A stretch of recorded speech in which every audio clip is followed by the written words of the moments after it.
আপনি কাঁদছেন কেন? আপনি কাঁদছেন কেন? কি হয়েছে?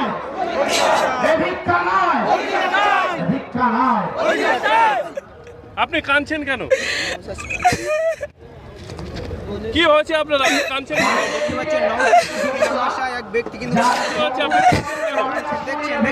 কি হয়েছে আপনার? কথা আশা করেছিল ভাইজানকে দেখবো, দেখবো কি দিয়ে রাজ্যের সরকার আমার জন্মের থেকে এরকম দেখিনি সরকার। আজকে যার জন্য এসছে, যার জন্য জনগণ এসছে, যার জন্য বিভিন্ন এলাকা থেকে এসছে, আজকে শাসক দল কি করছে? এই শাসক দল কি করছে? জন্মের পর থেকে আমি এরকম শাসক দল দেখিনি। দিদি তো বক্তব্য রাখে যে গুজরাট খারাপ, এ দেশ খারাপ, ও দেশ খারাপ।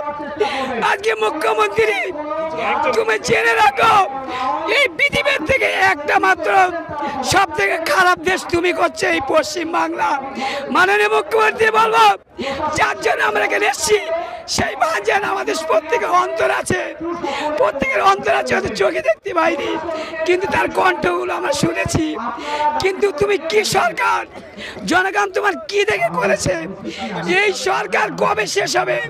এই সরকার, আমি প্রত্যেক জনগণ মানুষকে বলবো, এই সরকারকে 2026-26-এ একা রাখবেন না। যদি রাখেন আজকে তিলকতলার মতো রেপ করবে ঘরে ঘরে রাস্তায়, কিন্তু বিচার পাবেন এই সরকার থাকলে। কদম গাছি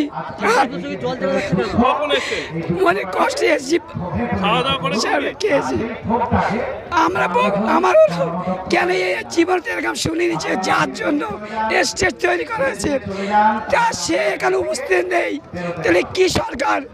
এই সরকার, আমি প্রত্যেক মানুষকে, হিন্দু খ্রিস্টান জন্য সকলকে বলবো, এই মমতা ব্যানার্জিকে আগামী 26-এ যে ইলেকশন আছে একে প্রত্যাখ্যান করুন, না হলে আগামী দিনে আপনাদেরও এরকম করবে, ওই একা রাজত্ব করার চেষ্টা করলে আগামী দিনে কারোর কোনো থাকবে না, স্বাধীন বলে কিছু থাকবে না। স্বাধীন যদি হতে হয় মমতাকে সরাতে হবে, মমতাকে না সরালে এইভাবে চলতেই থাকবে, মানুষ কোনো সুরক্ষা পাবে না। আমরা আজকে ছোটো ভাইকে দেখার জন্য এসেছিলাম, যার জন্য এই হিসাবে এত হ্যারাসমেন্ট। তিনি এমন এই নির্লজ্জ সরকার, মাননীয় মুখ্যমন্ত্রী ওনাকে 14 তলা থেকে যেন জনগণ আগামী যেন নামায় সেই দোয়া করব। আর প্রত্যেক হিন্দুদের বলবো আশীর্বাদ করবেন। আগামী দিনে নওশাদ সিদ্দিকী আপনাদের হয়ে লড়বে, প্রত্যেক জাতির হয়ে লড়বে।